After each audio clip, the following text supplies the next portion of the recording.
चलिए next topic देख रहे हैं हम लोग, थ्योरी ऑफ इवोल्यूशन। तो देखिए हम लोग क्या बता रहे हैं यहाँ पे कि according to this theory first living material जिसको हम लोग प्रोटोप्लाज्म बोलते हैं has been formed in ocean. हम लोग ने देखा था इसके पहले, हम लोग ने जब इवोल्यूशन देखा उसमें हम लोग ने बताया था कि ओशियन के अंदर क्या थे, एलिमेंट थे और उनके पास से ही डेवलपमेंट होने के बाद में पहला प्रिमिटिव सेल्स बना था। और ये जो फर्स्ट प्रिमिटिव सेल्स था उसको हम लोग बोलते हैं प्रोटोप्लाज्म। ठीक है, now in due course of time unicellular organism was formed. अब उसके बाद क्या हुआ, ये जो प्रोटोप्लाज्म थे उन प्रोटोप्लाज्म्स के बाद क्या होते गया, उसमें डेवलपमेंट होता गया और कुछ टाइम के बाद में उनके पास से क्या बने, यूनिसेलुलर ऑर्गेनिज्म बने। ठीक है, then gradually changes occurred in the unicellular organism from which larger and more complex organism were formed. अब ये जो यूनिसेलुलर ऑर्गेनिजम्स थे इनके अंदर ही क्या होते गए, धीरे धीरे बहुत ज्यादा चेंजेस होते गए और उन चेंजेस के बाद ही इनके पास से क्या बनते गए, बहुत बड़े बड़े और कॉम्प्लेक्स ऑर्गेनिज्म जो है वो बनते गए। ठीक है, तो जैसे हम लोग देखें यहाँ पे इस डायग्राम में देख सकते हैं, ये पहले भी हम लोग ने डायग्राम देख लिया था, लाइफ एग्जिस्ट नहीं थी 3.5 बिलियन ईयर्स को हम लोग ने देखा था। उसके बाद फिर यहाँ पे यूनिसेलुलर ऑर्गेनिज्म जो वो प्रोड्यूस्ड हुए, उसके बाद फिर उनका डेवलपमेंट होता गया। डेवलपमेंट होने के बाद से फिर क्या हुआ, उसमें लार्जर से लार्जर, बड़े से बड़े और कॉम्प्लेक्स ऑर्गेनिज्म जो वो प्रोड्यूस्ड होते गए। ठीक है यहाँ तक। देन उसके बाद देखिए, all those changes were slow and gradual. Duration of all these changes is at most 300 crore years। मतलब कि ये सब जो चेंजेस थे वो चेंजेस कैसे थे, एकदम ग्रेजुअल थे, एकदम स्लो थे और इन चेंजेस के लिए जो वक्त लगा था वो कितना लगा था, 300 करोड़ साल। Changes and development in living organism had been all round and multi-dimensional and this led to evolution of different types of organism। अब ये जो changes और जो development हुआ था तो वो development किस तरीके से था, ये मल्टी डायमेंशनल था। मतलब सभी डायमेंशंस के हिसाब से क्या होता था, हो रहा था, इसमें चेंजेस हो रहे थे। उनका जो शेप था, उनका जो साइज है, बाद में इंटरनल जो इंटरनल जो ऑर्गन्स है, इन सब में क्या हो रहा था, ये चेंजेस हो रहे थे। ठीक है, और ये जो चेंजेस थे हर ऑर्गेनिज्म में अलग अलग तरीके से हो रहा था। इसी वजह से यहाँ पे जो डाइवर्सिटी जो है वो डाइवर्सिटी यहाँ पे डेवलप हुआ था। ठीक है, Hence this oral process is called as evolution which is organizational। और इसी प्रोसेस को या फिर ये जो ओरल प्रोसेस थी इसी को क्या बोला जाता है, इवोल्यूशन बोला जाता है। ठीक है, अब इसका अगर हम लोग सिंपल सा अगर डेफिनेशन अगर बताया जाए तो किस तरीके से है, progressive development of plants and animals from the ancestors having different structural and functional organization is called evolution। मतलब अगर हम लोग कॉम्प्लेक्स वर्ड्स में अगर कुछ एक डेफिनेशन बताते हैं इवोल्यूशन का तो किस तरीके से होगा कि progressive development of plants and animals from the ancestor. मतलब जो भी एंसेस्टर थे प्लांट एंड एनिमल्स के, उनके पास से क्या होना, उनका प्रोग्रेसिव डेवलपमेंट होगा और डेवलपमेंट होने के बाद में उनका जो स्ट्रक्चर एंड फंक्शन जो है वो कैसे रहेंगे, ऑर्गेनाइज्ड रहेंगे और इसी प्रोसेस को हम लोग क्या बोलेंगे, इवोल्यूशन बोलेंगे। क्लियर। नेक्स्ट टॉपिक हम लोग देख रहे हैं इविडेंसेस ऑफ इवोल्यूशन। अब हम लोग ने देख रहे, इसके पहले हम लोग ने इवोल्यूशन के बारे में देख लिया, थ्योरी ऑफ इवोल्यूशन के बारे में पढ़ लिया था। अब उस इवोल्यूशन को प्रूफ करने के लिए कुछ एविडेंस यहाँ पे प्रोवाइड किए गए। इसमें जनरली यहाँ पे आपके टेक्स्ट बुक में 6 तरीके के इवोल्यूशन जो आपको दिए हैं, तो उन इवोल्यूशन को हम लोग थोड़ा पढ़ लेते हैं। और ये जो टॉपिक है ये बहुत ज्यादा इंपॉर्टेंट टॉपिक है, इसके ऊपर हमेशा आपके बोर्ड के एग्जाम में 3 मार्क्स का या फिर 2 मार्क्स का क्वेश्चन बनता ही है। इस साल का जो बोर्ड एग्जाम हुआ था 2020 में, उसमें इसके ऊपर 3 मार्क्स का एक क्वेश्चन पूछा गया था। ठीक है, तो सबसे पहले देख लेते हैं हम लोग कि एविडेंस ऑफ इवोल्यूशन में सबसे पहला एविडेंस होता है मॉर्फोलॉजिकल एविडेंस। तो अब यहाँ पे देखिए जो वर्ड है मॉर्फोलॉजिकल का मतलब होता है इसका बॉडी स्ट्रक्चर या फिर जिसको हम लोग फिजिकल स्ट्रक्चर भी बोल सकते हैं। ठीक है, जैसे आप यहाँ पे डायग्राम देख रहे हैं, यहाँ पे इस डायग्राम में ऊपर वाली जो डायग्राम है इसमें हम लोग एनिमल्स देख रहे हैं और नीचे में हम लोग क्या देख रहे हैं, प्लांट्स देख रहे हैं। ठीक है, तो अब इसमें देखिए जनरली क्या होता है, various similarities like structure of mouth, position of eyes, structure of nostrils and ear pinna and thickly distributed hairs on body are seen in animals। अब देखिए यहाँ पे जो एनिमल दिख रहे हैं इनमें क्या सिमिलैरिटीज हम लोग को दिखाई दे रहे हैं, इनका जो माउथ का जो स्ट्रक्चर है वो देखिए तीनों का सेम लग रहा है हम लोग को। उसके बाद इनके पोजीशन ऑफ आईज देखिए, पोजीशन ऑफ देखिए थोड़ी सी क्या हो रहा है, हमको सिमिलैरिटी दिखाई दे रही है इनमें भी। उसके बाद इनके नॉस्ट्रिल का जो स्ट्रक्चर है, इनके जो नाक का जो स्ट्रक्चर है वो स्ट्रक्चर में भी देखिए हम लोग को थोड़ी बहुत सिमिलैरिटी नजर आ रही है। उसके साथ साथ उनका ईयर पिन्ना जो होता है, ये जो कि कान जो होते हैं, ईयर पिन्ना जो होता है, उनका स्ट्रक्चर और उनके बॉडी के ऊपर जो हेयर का जो डिस्ट्रीब्यूशन है वो कैसे दिखाई दे रहा है हम लोग को, सिमिलर दिखाई दे रहा है। तो इसका मतलब हम लोग क्या बता सकते हैं कि ये जो सभी एनिमल्स यहाँ पे जो हम लोग को एनिमल दिखा दिए या फिर मोस्ट ऑफ द जो एनिमल्स है उनके अंदर क्या होता है, जो उनका फिजिकल अपीयरेंस है वो फिजिकल अपीयरेंस में क्या आता है, सिमिलैरिटीज आती है। तो इसका मतलब हम लोग ये बोल सकते हैं कि इनका जो एंसेस्टर था या फिर इनके जो ओरिजिन था वो कैसा होगा, सिमिलर होगा, सेम होगा। ठीक है। देन उसके बाद देखिए यहाँ पे प्लांट्स के लिए भी हम लोग को दिया हुआ है। तो whereas similarities in characters like leaf shape, अब यहाँ पे देखिए लीफ का जो शेप है वो, उसके बाद leaf venation, then leaf petioles etcetera occurs in case of plants. तो प्लांट्स में क्या होता है, जैसे कि लीफ का स्ट्रक्चर हो गया, लीफ का शेप हो गया, उनका जो वेनेशन होता है वो वेनेशन हो गया, या फिर लीफ के जो पेटियोल्स होते हैं वो हो गया। ठीक है। तो ये सब कैसे होते हैं, इनमें भी क्या होती है, हमको सिमिलैरिटीज दिखाई देती है। Clear. So these indicate that there are some similarities in those groups and hence it proves that their origin must be same and must have common ancestor. तो इस हिसाब से हम लोग क्या बोल सकते हैं कि इनमें जो है वो, इनमें क्या है, सिमिलैरिटीज है। तो सिमिलैरिटीज होने की वजह से ये हमको प्रूफ करता है कि इनका जो ओरिजिन होगा वो ओरिजिन भी क्या होगा, सेम होगा, और ये इनका जो एंसेस्टर है उनका एंसेस्टर क्या रहेगा, कॉमन रहेगा। ठीक है। तो ये जो था ये है पहला एविडेंस, मॉर्फोलॉजिकल एविडेंस। इसमें सिंपली हम लोग बोल रहे हैं कि इनका जो फिजिकल अपीयरेंस होता है फिर जो इनका फिजिकल स्ट्रक्चर है, ये स्ट्रक्चर क्या है, सिमिलर होने के वजह से इनका जो ओरिजिन है वो ओरिजिन क्या होगा, सेम होगा। यहाँ पे ये हम लोग को मॉर्फोलॉजिकल एविडेंस में बताया गया है। ठीक है। देन उसके बाद देखिए हम लोग नेक्स्ट एविडेंस बता रहे हैं एनाटॉमिकल एविडेंस। ठीक है। तो एनाटॉमिकल एविडेंस देखिए क्या होता है। अब जनरल देखिए एनाटॉमिकल का मतलब क्या हो रहा है, जिसमें हम लोग जो बोन स्ट्रक्चर होता है वो मतलब क्या है, एनाटॉमिकल। क्लियर। तो अब यहाँ देखिए हम लोग डायग्राम दिख रहा है हम लोग को। इस डायग्राम में देखिए सबसे पहला ह्यूमन हैंड जो इनका स्केलेटल दिख रहा है हमको यहाँ पे।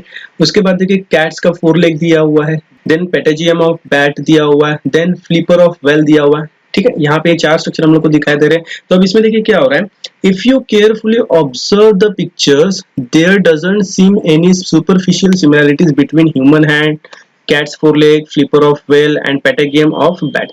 अब अगर हम लोग इन चारों डायग्राम को ध्यान से देखें तो हम लोग को इसमें ऐसी कुछ सुपरफिशियल सिमिलैरिटी दिखाई दे रही है क्या, मतलब कि इसमें इनका जो स्ट्रक्चर है, स्ट्रक्चर इनका डिफरेंट दिख रहा है हम लोग को, बराबर है। चारों का स्ट्रक्चर जो वो स्ट्रक्चर अलग अलग है, इनका जो फिजिकल अपीयरेंस है ये भी अलग हम लोग को दिखाई दे रहा है, बराबर।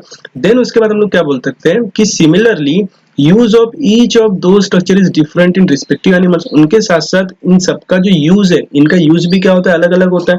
ह्यूमन हैंड का, ह्यूमन के लिए यूज वो अलग होता है, कैट्स के 4 लेग का यूज अलग होता है, ये बैट का जो पेटेगियम है उसका यूज अलग होता है, फ्लिपर का जो वेल है उसका यूज अलग से करते हैं ये। तो इसमें क्या हो रहा है, इनका यूज भी अलग अलग है और इनका फिजिकल स्ट्रक्चर भी कैसा दिख रहा है हम लोग को, अलग दिख रहा है, बराबर। लेकिन however there is similarities in structure of bones and bony joints in organs of each of those animals। लेकिन इसके अलावा इनके जो बोन्स है, इनके बोन्स के जो जॉइंट्स है वो हो गया, उनके बोन का स्ट्रक्चर हो गया, ये सब हमको कैसा दिख रहा है, सिमिलर दिखाई दे रहा है। ठीक है। देखिए यहाँ पे ये वाला ये रीजन में हम लोग को क्या दिख रहा है, इसके जो जॉइंट्स है वो जॉइंट्स, बाद में यहाँ के जॉइंट्स देखिए, उसके बाद यहाँ पे जॉइंट्स देखिए, ये वाले जॉइंट देखिए, उसके बाद ये जो बोन के स्ट्रक्चर है वो बोन के स्ट्रक्चर देखिए, ये सब हमको कैसे दिखाई दे रहा है, ये सिमिलैरिटी दिखाई दे रही है इसके अंदर हमको। ठीक है। So this similarity indicate that those animals may have common ancestor. तो ये जो सिमिलैरिटीज है, किसकी सिमिलैरिटीज, उनके बोन्स के स्ट्रक्चर की और उनके जॉइंट स्ट्रक्चर की। ये सिमिलैरिटी क्या हमको इंडिकेट करती है कि इनके जो एंसेस्टर है वो एंसेस्टर कैसे हो गए, कॉमन ही हो गए। इनका ओरिजिन जो है वो ओरिजिन क्या होगा, कॉमन ही होगा। क्लियर है यहाँ तक। तो ये जो टॉपिक है, इस टॉपिक के ऊपर 3 मार्क्स का जो क्वेश्चन है अभी बोर्ड एग्जाम 2020 में पूछा गया था। तो ये टॉपिक बहुत ज्यादा इंपॉर्टेंट है, तो इसको आपको अच्छे से करना है। इसका मैंने आपको जो क्वेश्चन आंसर जो है इसके या फिर इसके जो नोट्स है वो मैंने आपको टेलीग्राम चैनल पे प्रोवाइड किया हुआ है। तो आप टेलीग्राम चैनल पे जाके साजिद एकेडमी करके सर्च कीजिए, वहां पे आपको इन सब के नोट्स वहां पे मिल जाएंगे। उसके बाद नेक्स्ट जो एविडेंस है उसको बोला जाता है वेस्टिजियल ऑर्गन। थर्ड टाइप का जो एविडेंस है वो है वेस्टिजियल ऑर्गन्स। तो देखिए अब ये जनरली वेस्टिजियल ऑर्गन्स क्या होते हैं। तो सबसे पहले इसमें वेस्टिजियल ऑर्गन का डेफिनेशन लिखना है हमको। वेस्टिजियल ऑर्गन का डेफिनेशन क्या होता है, degenerated or underdeveloped useless organs of organisms are called as vestigial organs। अब देखिए सिंपली हम लोग क्या बोल रहे हैं कि जो एनिमल्स होते हैं या फिर जो ऑर्गेनिजम्स होते हैं, इन ऑर्गेनिजम्स में जो भी डीजेनरेटेड या फिर अंडर डेवलप्ड यूजलेस ऑर्गन्स है, मतलब कि ऐसे ऑर्गन्स जिसका उनको क्या नहीं है, यूज नहीं है, या फिर जो क्या होते जा रहे हैं, अंडर डेवलप्ड होते जा रहे हैं, गायब होते जा रहे हैं उनके बॉडी में, या फिर ऐसे ऑर्गेनिज्म जो प्रेजेंट तो है लेकिन उनका कुछ भी काम उनको नहीं है, तो ऐसे जो ऑर्गेनिजम्स होते हैं उनको हम लोग क्या बोलते हैं, वेस्टिजियल ऑर्गन। क्या बोलते हैं, वेस्टिजियल ऑर्गन। जैसे कि आप यहाँ पे देख सकते हैं डायग्राम में, यहाँ पे जो इंटेस्टाइन जो होता है उसमें देखिए लास्ट में यहाँ पे अपेंडिक्स दिया हुआ है। ये जो अपेंडिक्स है, ये अपेंडिक्स ह्यूमंस में हमारे लिए कोई भी काम का नहीं है, ठीक है। तो ये क्या है, यूजलेस ऑर्गन हो गया अपने लिए, तो इस ऑर्गन को हम लोग क्या बोलते हैं, वेस्टिजियल ऑर्गन बोलते हैं। क्लियर है यहाँ तक। देन उसके बाद देखिए, in living organism sudden development of new tissues और organs for living in changing environment is not possible. अब हमको पता है कि जितने भी लिविंग ऑर्गेनिजम्स होते हैं, इनके अंदर के जो टिश्यूज है वो सडनली चेंज होंगे क्या, नहीं, उनके लिए क्या लगेगा, थोड़ा टाइम लगेगा। और ये जो चेंजेस है, ये चेंजेस कैसे होंगे, थोड़े ग्रेजुअल होते हैं, ठीक है।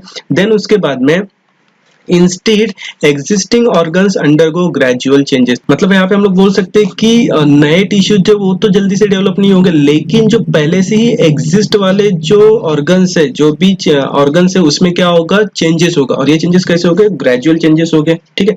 Then mostly a specific structure in the body is useful under certain situations, however same structure under different situations may become useless और इवन हार्मफुल। तो अब हम लोग यहाँ पे बोल सकते हैं कि कुछ जो ऐसे स्पेसिफिक स्ट्रक्चर होते हैं अपने बॉडी के अंदर, वो किसी सिचुएशन में हमारे लिए क्या है, यूजफुल है, लेकिन वही ऑर्गन या फिर वही जो स्ट्रक्चर है वो कुछ अदर सिचुएशंस में क्या हो गए, यूजलेस हो गए, या फिर हम लोग के लिए हार्मफुल भी हो सकते हैं।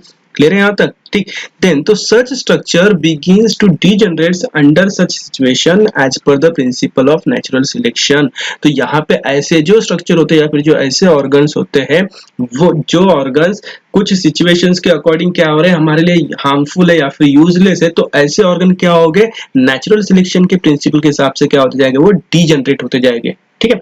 सो it takes thousands of years for a structure to disappear. और ये जो स्ट्रक्चर का डिसअपियर होना जो है, उसके लिए एकदम से होता है कि ये नहीं, इसके लिए क्या लगेगा, बहुत ज्यादा टाइम लगता है, उसके लिए हजारों साल भी लग जाते हैं।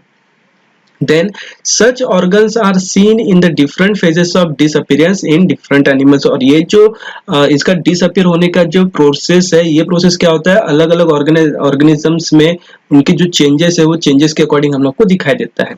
सच organs though non functional in certain organism, it may be functional in other organism, that it is not vestigial in other organism. मतलब हम लोग बोल सकते हैं कि जो ये जो डिजनरेटेड ऑर्गन्स जो होते हैं, मतलब कि ये जो ऑर्गन्स है जो किसी ऑर्गेनिजम्स के लिए क्या हो गए, यूजलेस हो गए, लेकिन वही ऑर्गन्स जो होते हैं दूसरे ऑर्गेनिजम्स के लिए क्या हो सकते हैं, यूजफुल भी हो सकते हैं, तो उनको हम लोग नॉन वेस्टिजियल ऑर्गन बोलेंगे।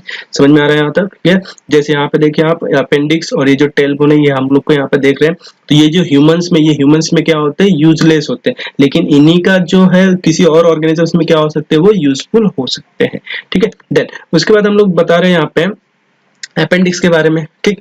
तो appendix which is useless to human is useful and fully functional organ in ruminants. मतलब कि जो अपेंडिक्स ह्यूमन के लिए यूजलेस है, वही अपेंडिक्स जो रूमिनेंट्स होते हैं, रूमिनेंट्स मतलब जो चारा खाने वाले वगैरह जो होते हैं, जैसे गाय भैंस वगैरह जो होते हैं, वो रूमिनेंट्स हो गए, ठीक है।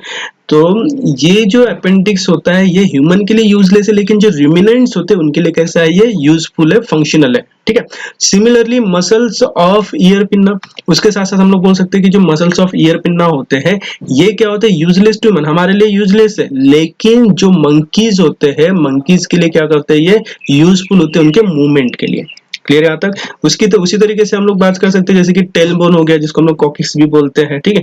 उसके बाद हम लोग बोल सकते हैं विजडम टिथ के बारे में, या फिर बॉडी हेयर्स के बारे में। ये सब जो है, ये सब क्या है, हमारे लिए यूजलेस है, लेकिन यही ऑर्गन्स जो होते हैं वो बाकी अदर्स के लिए क्या हो सकते हैं, यूजफुल हो सकते हैं, ठीक है। तो ये जो हो गया, ये क्या हो गया, वेस्टिजियल ऑर्गन। तो ये भी क्या है, एक तरीके का एविडेंस है फॉर द इवोल्यूशन, ठीक है। नेक्स्ट देख रहे हैं हम लोग पैलेंटोलॉजिकल एविडेंस। अब ये देखिए, ये पैलेंटोलॉजिकल एविडेंस क्या होता है। अब जनरल देखो, हम लोग बोल सकते हैं कि अ क्वेश्चन में arise in your mind that which organism exist millions of years ago. मतलब हम लोग ऐसे सोच सकते हैं कि कौन सा ऐसा ऑर्गेनिज्म होगा जो हजारों लाखों साल पहले प्रेजेंट था, how can we tell this, और ये हम लोग कैसे बता सकते हैं कि वो हजारों साल पहले यही ऑर्गेनिज्म प्रेजेंट था। Now this secret has been hidden in the earth, और ये सब जो इसके सीक्रेट है वो कहां पर है, अर्थ के अंदर छुपे हुए हैं, बराबर। So large number of organisms get buried due to disasters like flood, earthquake, volcano, etc. Remnants and impressions of such organisms remain preserved underground. These are called as fossils. तो यहाँ पे हम लोग ने fossils का definition हम लोग को दिया हुआ है। तो देखिए fossils का definition क्या बोल रहा है हम लोग को, कि बहुत सारे जो organisms थे वो organisms क्या हो गए, जमीन के अंदर गाड़ दिए गए। किस वजह से? ड्यू टू फ्लड की वजह से, जो नेचुरल डिजास्टर्स होते हैं उनकी वजह से, बाद में अर्थक्वेक की वजह से, या फिर वोल्केनो की वजह से, ये सब क्या हो गए, जमीन के अंदर गड़ गए। क्लियर। अब वो जो ऑर्गेनिजम्स थे उनके क्या बच गए, रिमेनेंट्स बच गए, अवशेष जिसको बोलते हैं हम लोग, ठीक है। तो उनके जो रिमेनेंट्स जो थे, वो रिमेनेंट्स, उनके जो इंप्रेशंस है वो, ये सब क्या है, आज भी जमीन के अंदर अंडरग्राउंड क्या है, वहां पे वो प्रिजर्व्ड है, वहां पे वो जैसे के वैसे पड़े हुए हैं, ठीक है। तो ये जो प्रिजर्व्ड वाले जो इंप्रेशंस होते हैं या फिर ये जो रिमेनेंट्स होते हैं जिसको हम लोग अवशेष बोलते हैं, इन्हीं को बोला जाता है फॉसिल्स। क्या बोला जाता है? फॉसिल्स, ठीक है। तो यहाँ पे फॉसिल्स का डेफिनेशन में भी आपको पूछ सकते हैं, तो ये डेफिनेशन आपको याद रखना है। यहाँ से आप लिख भी सकते हैं इसको, या फिर इसका स्क्रीनशॉट लेके आप लोग रख सकते हैं, ठीक है। वैसे तो मैंने ये आपको नोट्स में प्रोवाइड करा दिया है, ठीक है। देन उसके बाद देखिए, study of fossils is an important aspect of study of evolution. अगर हम लोग को इवोल्यूशन को अच्छी तरीके से समझना है तो उसके लिए ये जो फॉसिल्स है उन फॉसिल्स के बारे में समझना बहुत ज्यादा जरूरी है। जैसे आप यहाँ पे देखिए डायग्राम में देख रहे हैं यहाँ पे कि यहाँ पे क्या है, ये जैसे यहाँ पे ये जो ऑर्गेनिजम्स थे, ऑर्गेनिजम्स क्या हो गए, जमीन के अंदर बरीड हो गए थे, तो उनके जो स्किन वगैरह जो थे, वो ऑर्गन वगैरह जो थे, वो सब क्या हो गया, गायब हो गया। लेकिन यहाँ पे इनके जो रेमिनेंट्स जो हम लोग देख रहे हैं, ये जो अवशेष हम लोग देख रहे हैं, यही क्या है, ये फॉसिल्स है, ठीक है। उसी तरीके से देखिए यहाँ पर भी हम लोग क्या देख रहे हैं, ये फॉसिल्स से हमको दिखाई दे रहे हैं, ठीक है यहाँ तक। देन अब ये जो फॉसिल्स है, ये फॉसिल्स के बारे में अगर हम लोग स्टडी करते हैं, या फिर इन फॉसिल्स के बारे में अगर हम लोग पता कर पाए कि ये कब के है, ये कब गड़े होंगे, अगर ये हम लोग पता कर ले तो इसके हिसाब से हम लोग को इनके प्रेजेंट होने का टाइम जो है वो हम लोग को पता चल सकता है, ठीक है। देन देखिए, the time passed since the death of a plant or animal can be calculated by measuring the radioactivity of C14 and ratio of C14 to C12 present in their body. This is carbon dating method. तो यहाँ पे देखिए हम लोग को एक important method के बारे में बताया हुआ है। अब ये जो मेथड है उसको बोला जाता है कार्बन डेटिंग मेथड। तो इसको हम लोग थोड़ा पहले अच्छे से समझ लेते हैं। तो देखिए क्या बोल रहे हैं हम लोग, कि जितने भी ऑर्गेनिजम्स होते हैं, सभी ऑर्गेनिजम्स में कार्बन प्रेजेंट होता है, ये पता है हम लोग को, ठीक है। जैसे ही उस ऑर्गेनिज्म की डेथ हो जाती है, तो डेथ होने के बाद क्या हो जाएगा, उसका जो कार्बन का कंजम्पशन है, वो कंजम्पशन क्या हो जाएगा, स्टॉप हो जाएगा। क्लियर है इतना, ठीक है। तो अब हम लोग को क्या करना है कि ये जो टाइम है, कब उनका डेथ हुआ था, वो टाइम हम लोग क्या कर सकते हैं, कैलकुलेट कर सकते हैं। किसी एनिमल्स का बोल दो या फिर किसी प्लांट का बोलो, ठीक है। तब वो कैलकुलेट कैसे करेंगे, by measuring the radio activity of C14। जो C14 एलिमेंट्स होता है, जो कार्बन कंपाउंड होता है, उस कार्बन कंपाउंड की हम लोग क्या मेजर करेंगे, रेडियो एक्टिविटी मेजर करेंगे, and ratio of C14 to C12। और C14 और C12 के बीच का जो रेशियो है, इनको अगर हम लोग मेजर करते हैं तो हम लोग को क्या पता चल सकता है कि इसकी या फिर जो पर्टिकुलर प्लांट है, या फिर पर्टिकुलर एनिमल है, तो उसकी डेथ कब हुई थी, ये हम लोग पता कर सकते हैं। तो ये जो मेथड होती है, इसी को बोला जाता है कार्बन डेटिंग मेथड। क्या बोला जाता है, कार्बन डेटिंग मेथड। देन उसके बाद देखिए, it is used in palaeontology and anthropology for determining the age of human fossils and manuscripts. अब ये जो कार्बन डेटिंग मेथड जो है, ये कहाँ पे यूज होती है, पैलेंटोलॉजी में यूज होती है, जिसको हम लोग क्या बोलेंगे, जो फॉसिल की जिसके अंदर हम लोग स्टडी करते हैं वो। उसके बाद एंथ्रोपोलॉजी के लिए यूज करते हैं, और इन सब के लिए ह्यूमन फॉसिल्स या फिर जो ह्यूमन फॉसिल जो होता है उसके बारे में हम लोग स्टडी कर सकते हैं बाय यूजिंग दिस मेथड, ठीक है यहाँ तक। देन उसके बाद हम लोग क्या बता रहे हैं, once the age of fossils been determined by such technique, it becomes easy to deduce the information about other ईस्टवेल ऑर्गेनिज्म। एक बार अगर हम लोग ऐसी टेक्निक का यूज करके अगर ये फॉसिल्स के बारे में इंफॉर्मेशन अगर हम लोग को मिल गई, तो उसके बाद हम लोग क्या कर सकते हैं, बाकी की जो ऑर्गेनिजम्स है उनके बारे में भी हम लोग क्या कर सकते हैं, जानकारी इकट्ठा कर सकते हैं, जिसकी वजह से हम लोग उनके इवोल्यूशन के बारे में या फिर उनके जो टाइम ड्यूरेशन था कब वो प्रेजेंट थे उसके बारे में हम लोग पता कर सकते हैं। ठीक है, it seems that vertebrates have been slowly originated from invertebrate. तो इसी हिसाब से हम लोग बता सकते हैं यहाँ पे कि वर्टिब्रेट्स जो थे वो वर्टिब्रेट्स किसके पास से बने थे, इनवर्टिब्रेट्स के पास से ओरिजिनेट हुए थे।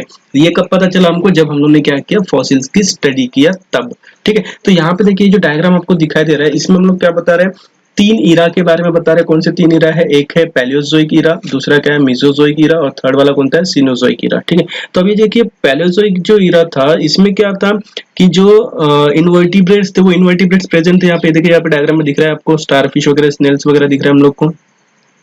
अब ये जो इनवर्टिब्रेट्स है, इनवर्टिब्रेट्स मतलब पता होगा आपको जिसमें स्पाइनल कॉर्ड नहीं होता, नहीं प्रेजेंट होता। ठीक, उसके बाद में क्या होता है, क्या इन इनवर्टिब्रेट्स में क्या क्या आ गया, पीसेस जो थे वो एम्फीबिया एंड रेप्टाइल्स, ये सब प्रेजेंट थे किसमें, पैलियोजोइक इरा में। फिर इसमें क्या होता है कि ग्रेजुअल डेवलपमेंट होता है, क्या ग्रेजुअल डेवलपमेंट होने के बाद क्या बने, इससे रेप्टाइल्स बने, और ये रेप्टाइल्स किसमें आ गया, मेसोजोइक इरा में आ गया।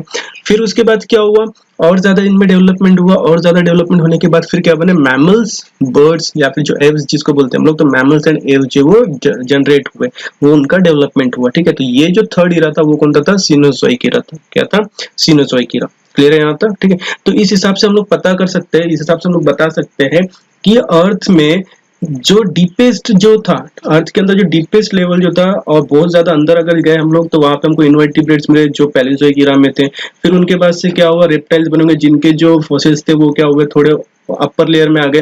फिर उसके बाद क्या थे, एव्स एंड मैमल्स जिनके जो फॉसिल्स है वो क्या थे, अर्थ के सबसे ऊपर के लेयर में प्रेजेंट थे। क्लियर है यहाँ तक। ठीक है, देन उसके बाद देखिए नेक्स्ट टॉपिक हम लोग बता रहे हैं कार्बन डेटिंग मेथड के बारे में। तो carbon dating method is based upon the radioactive DK of naturally occurring C14 and it is developed by Willard Libby. ये क्वेश्चन आपको मे भी पूछा जा सकता है कि कार्बन डेटिंग मेथड किसने डेवलप किया था, तो वो किसने डेवलप किया था, विलर्ड लिबी ने डेवलप किया था। He has been awarded with Nobel prize in 1960 for this invention. इस इन्वेंशन के लिए उनको नोबेल प्राइज दिया गया था। कब दिया गया था, 1960 में। ठीक है, उसके बाद the age of the materials determined by this method are published in the journal Radiocarbon. ये देखिए, ये भी क्वेश्चन आपको पूछ सकते हैं एमसीक्यूज में। तो देखिए नेक्स्ट टॉपिक हम लोग देख रहे हैं कनेक्टिंग लिंक्स। तो चलिए देखते हैं इसके बारे में। तो some plants and animals show some morphological characters by which they can be related to two different groups, hence they are called as connecting links. अब जनरली देखिए क्या होता है, कुछ एनिमल्स या फिर कुछ प्लांट्स ऐसे होते हैं जिनके जो मॉर्फोलॉजिकल स्ट्रक्चर है वो क्या होते हैं, किसी दो अलग ग्रुप के जो ऑर्गेनिजम्स होंगे उनसे रिलेट करते हैं। ठीक है, तो ऐसा अगर कोई ऑर्गेनिजम्स होते हैं तो उनको बोला जाता है कनेक्टिंग लिंक्स। ठीक है, तो अब जैसे एग्जांपल देख सकते हैं यहाँ पे इन पेरिपिटस। अब यहाँ पे देखिए आपको ये जो डायग्राम दिखाई दे रहा है, ये पेरिपिटस का डायग्राम दिया हुआ है। ठीक, तो अब पेरिपिटस में क्या होता है, कैरेक्टर्स लाइक सेगमेंटेड बॉडी। अब इसमें देखिए सेगमेंटेड बॉडी हम लोग को दिखाई दे रही है यहाँ पे। ठीक, उसके बाद थीन कटिकल। थीन कटिकल का मतलब क्या होगा, इनकी जो बॉडी लेयर होता है, ऊपर का जो लेयर होता है, पतली सी लेयर जो होती है वो हो गया। एंड पैरापोडिया, पैरापोडिया मतलब इनके जो लेग्स होते हैं ये वाले। ठीक है, parapodia like organs are present. अब हम लोग को दिखाई दे रहा है कि पेरिपिटस के अंदर क्या होता है, सेगमेंटेड बॉडी होता है, थीन कटिकल होता है, उसके बाद पैरापोडिया के जैसे स्ट्रक्चर होते हैं। ठीक है, अब ये जो स्ट्रक्चर ये किसके जैसे होते हैं, सिमिलरली दीज एनिमल्स शो, उसके साथ साथ ये एनिमल क्या शो करते हैं, ट्रैकियल रेस्पिरेशन। मतलब इनके अंदर का जो रेस्पिरेशन होता है वो कैसे होता है, ट्रैकियल रेस्पिरेशन होता है। And open circulatory system similar to arthropods. उसके साथ साथ हम लोग क्या बता रहे हैं कि ये जो एनिमल्स होते हैं इनके अंदर क्या होता है, ट्रैकियल रेस्पिरेशन होता है और उनके अंदर ओपन सर्कुलेटरी सिस्टम भी प्रेजेंट होता है। तो ये जो ओपन सर्कुलेटरी सिस्टम है और ट्रैकियल रेस्पिरेशन, ये किसके जैसा हो गया, ऑर्थ्रोपोड्स के जैसा। किसके जैसा होता है वो, ऑर्थ्रोपोड्स के जैसा। ठीक है, so this indicate that peripatus is a connecting link between annelida and arthropoda. तो ये क्या बता रहा है हम लोग को कि ये जो पेरिपिटस है ये एनिमल किसके बीच का कनेक्टिंग लिंक है, एनेलिडा और ऑर्थ्रोपोडा के बीच का। ठीक है, इसका मतलब क्या हुआ कि ये पेरिपिटस एनेलिडा के भी कुछ कैरेक्टरिस्टिक्स बताता है और ऑर्थ्रोपोडा के भी कुछ कैरेक्टरिस्टिक्स बताता है। इसी वजह से पेरिपिटस क्या हो गया, एनेलिडा एंड ऑर्थ्रोपोडा के बीच का कनेक्टिंग लिंक हो गया। ठीक है, तो यहाँ पे देखिए इस टॉपिक में आपको ये याद रखना बहुत ज्यादा जरूरी है कि कौन सा एनिमल किन दो ग्रुप्स के बीच का कनेक्टिंग लिंक होता है। इसके ऊपर में भी आपको एमसीक्यू क्वेश्चन पूछे जा सकते हैं। ठीक है, तो यहाँ पे हमको पहला पता चल गया पेरिपिटस जो किसके बीच का है, एनेलिडा एंड ऑर्थ्रोपोडा के बीच का। ठीक है, देन उसके बाद देखिए सिमिलरली डक बाइल प्लेटिपस लेज एक, अब यहाँ पे देखिए डायग्राम में हम लोग को दिखाई दे रहा है डक बाइल प्लेटिपस दिखाई दे रहा है। अब ये क्या करता है, lays eggs like reptiles but shows relationship with mammals too due to the presence of mammary glands and hairs. अब इसमें क्या होता है, ये जो डक बाइल प्लेटिपस है ये क्या करता है, रेप्टाइल्स के जैसे एग्स ले करता है, मतलब अंडे देता है, ठीक है। लेकिन उसके साथ साथ इसमें क्या होता है, मेमोरी ग्लैंड्स भी प्रेजेंट होते हैं, जो किसमें होते हैं, मैमल्स में होते हैं, ठीक है। और इनमें हेयर्स भी प्रेजेंट होता है। तो इसका मतलब क्या हुआ कि ये जो डकबाइल प्लेटिपस है किसके बीच का रिलेशन बता रहा है हम लोग को, एक तो हो गया रेप्टाइल्स के बीच का और दूसरा क्या हो गया, मैमल्स के बीच का। क्लियर है यहाँ तक, ठीक। उसके साथ साथ देखिए लंग फिश, अब यहाँ पे देखिए लंग फिश दिखाई दे रहा है हम लोग को। Lung fish performs respiration with lungs irrespective of being fish. अब यहाँ पे जो लंग फिश है ये फिश है, लेकिन इसका जो रेस्पिरेशन है वो रेस्पिरेशन किसके थ्रू होता है, लंग्स के थ्रू होता है। क्लियर। अब जनरली हमको पता है कि जो फिश है वो लंग्स में से रेस्पिरेशन नहीं करते, ठीक। So these examples indicate that mammals are evolved from reptiles and amphibians from fishes. Clear है यहाँ पे। तो यहाँ पे मैमल्स और रेप्टाइल्स के बीच का जो हम लोग ने रिलेशन देखा, तो उसमें क्या पता चल रहा है हम लोग को कि रेप्टाइल के पास ही मैमल्स बने होंगे। उसके बाद में जो फिशेस है, तो फिशेस का हम लोग को क्या पता चला कि जो एम्फीबियंस है, एम्फीबियंस हमको पता है कि जिसमें क्या होता है, वो लैंड पे भी रह सकते हैं, पानी में भी रह सकते हैं, मतलब जो लंग्स के थ्रू भी रेस्पायर करते हैं और गिल्स के थ्रू भी। तो वो किसके पास से बने होंगे, फिश के पास से बने होंगे। क्लियर है यहाँ तक, ठीक। तो ये हो गया कनेक्टिंग लिंक्स। देन उसके बाद नेक्स्ट जो इंपॉर्टेंट एविडेंस है जिसको हम लोग बोलते हैं एम्ब्रियोलॉजिकल एविडेंस। अब ये एम्ब्रियोलॉजिकल एविडेंस देखिए क्या होता है। अब यहाँ पे आपको ये डायग्राम दिखाई दे रहा होगा। अगर हम लोग इस डायग्राम का अगर स्टडी करते हैं या फिर हम लोग एम्ब्रियोलॉजिक जो डेवलपमेंट होता है, एम्ब्रियोनिक जो डेवलपमेंट होता है, इसके बारे में अगर हम लोग डिटेल स्टडी करते हैं तो हम लोग को क्या पता चलता है कि वेरियस जो ऑर्गेनिजम्स है वो ऑर्गेनिजम्स का जो एम्ब्रियोज होते हैं वो एम्ब्रियोज क्या होते हैं, एक्सट्रीमली सिमिलर होते हैं। बहुत ज्यादा उनमें क्या होता है, सिमिलैरिटीज होती है। जैसे जैसे ड्यूरेशन बढ़ते जाता है वो उस हिसाब से उनका जो डेवलपमेंट है वो डेवलपमेंट चेंज होते जाता है, ठीक है। और उसके बाद वो जो ऑर्गेनिजम्स है वो चेंज होते जाते हैं, ठीक है। अब सिंपल से देखिए यहाँ पे डायग्राम में, अगर यहाँ पे देखिए 3 स्टेज दिया है हम लोग को, स्टेज 1, स्टेज 2 एंड स्टेज 3।